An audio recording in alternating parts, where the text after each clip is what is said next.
بسم الله الرحمن الرحيم والصلاة والسلام على سيد المرسلين وعلى آله وصحبه الطيبين الطاهرين.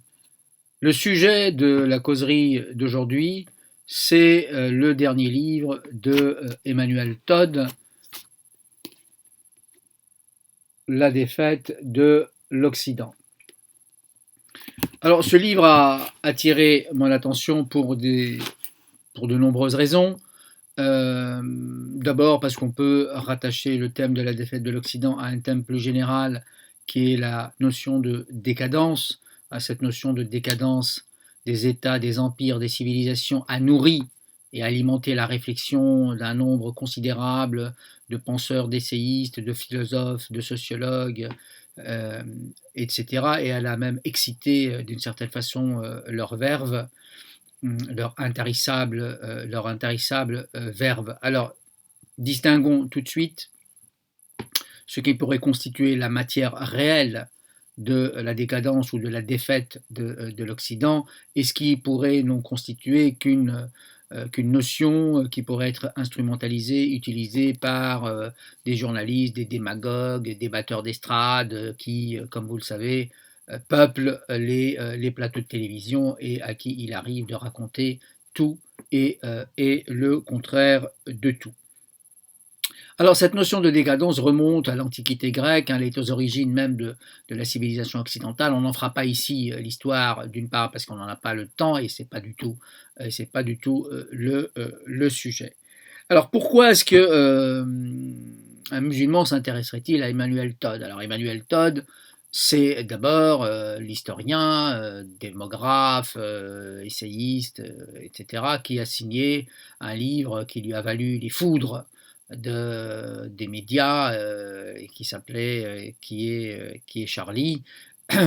Donc on n'en dira pas plus, hein, donc c'est pas, puisque ce n'est pas le sujet du livre. Alors livre dans lequel en tout cas il allait à l'encontre des thèses et des idées ordinairement reçues concernant la question qui a suscité le livre, c'est-à-dire les événements, les attentats de novembre 2015. Alors, ce qui m'intéresse a priori dans l'essai d'Emmanuel Todd, c'est qu'il met au cœur de son dispositif démonstratif deux notions qui m'interpellent. D'abord la notion de nihilisme qui, pour les philosophes, renvoie aux travaux de Nietzsche, et surtout la question de la religion, puisqu'Emmanuel Todd est l'un des rares, ou le seul, sauf erreur de ma part, qui a osé dire qu'en France, il y avait une véritable phobie de la religion, phobie qui a d'ailleurs, je le signale au passage, conduit à falsifier la notion de laïcité.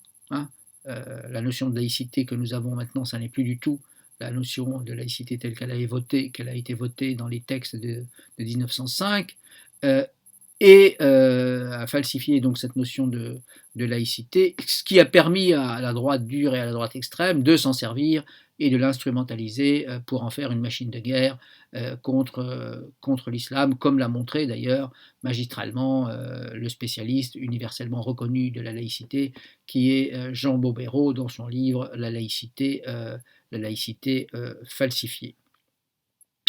Alors, pourquoi est-ce que le musulman pourrait être intéressé par ce travail, par cet ouvrage d'Emmanuel Todd? Alors, Emmanuel Todd réfléchit sur cette question de la défaite de l'Occident à partir des événements actuels de l'Ukraine, de la guerre qui s'y déroule, de ce que en Occident on appelle l'invasion de l'Ukraine et de ce que les Russes appellent des opérations spéciales. Donc là, il y a un différent concernant les appellations et qui sont évidemment opposées selon que l'on est dans un camp ou dans un autre. Et en évoquant la défaite de l'Occident, Emmanuel Todd stigmatise ou critique au passage, ou constate plus exactement au passage, le narcissisme des Occidentaux qui pensent qu'ils sont toujours les maîtres du monde, qui se croient toujours une civilisation supérieure et qui se meuvent de ce fait dans un monde d'illusions et d'irréalité. Enfin, l'Occident est devenu en quelque sorte un théâtre d'ombre. Voilà, je le cite, il est frappant, dit-il, de constater à quel point l'Occident, depuis le début de cette crise, aussi bien sa branche américaine que sa branche européenne, est convaincu contre toute réalité objective qu'il est toujours le centre du monde, ou, mieux encore, qu'il en représente la totalité. Donc là, on est dans une fin de citation, là, on est dans une sorte d'hubris, de démesure, qui est habituelle en Occident. Hein.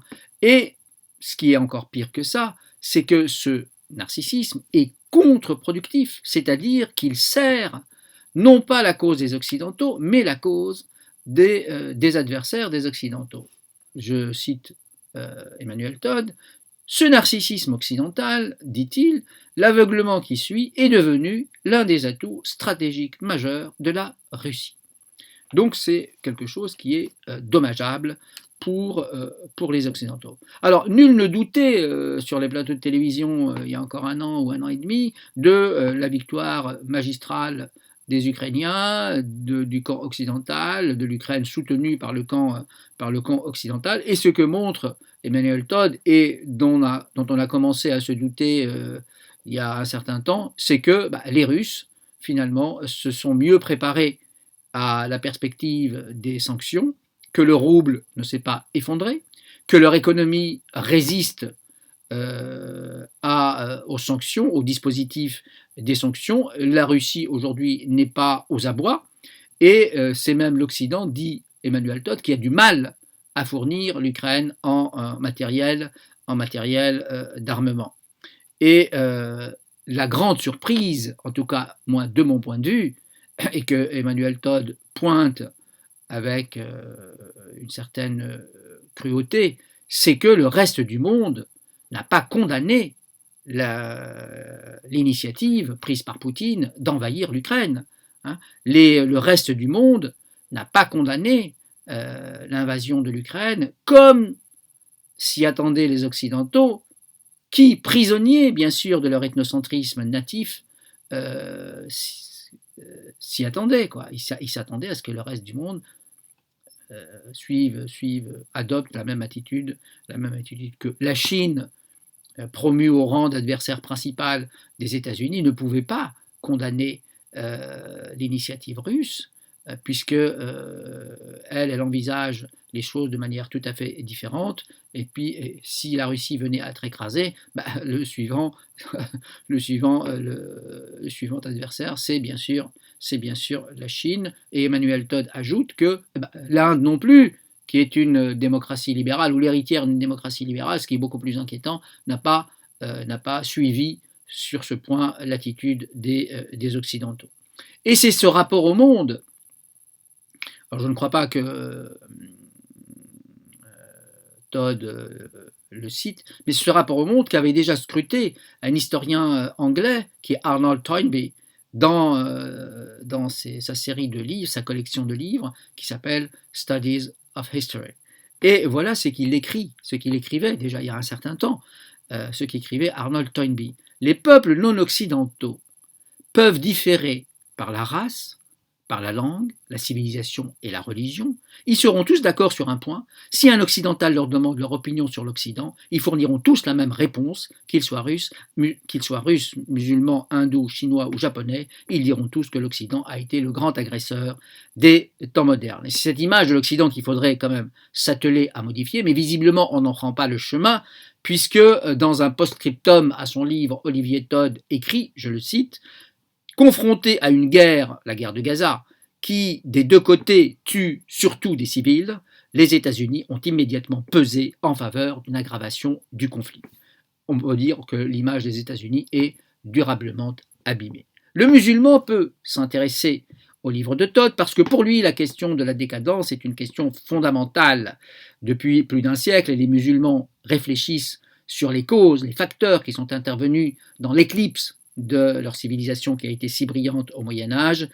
Et si c'est l'islam qui est à l'origine de cette civilisation, il n'y a pas de raison de le contester d'ailleurs.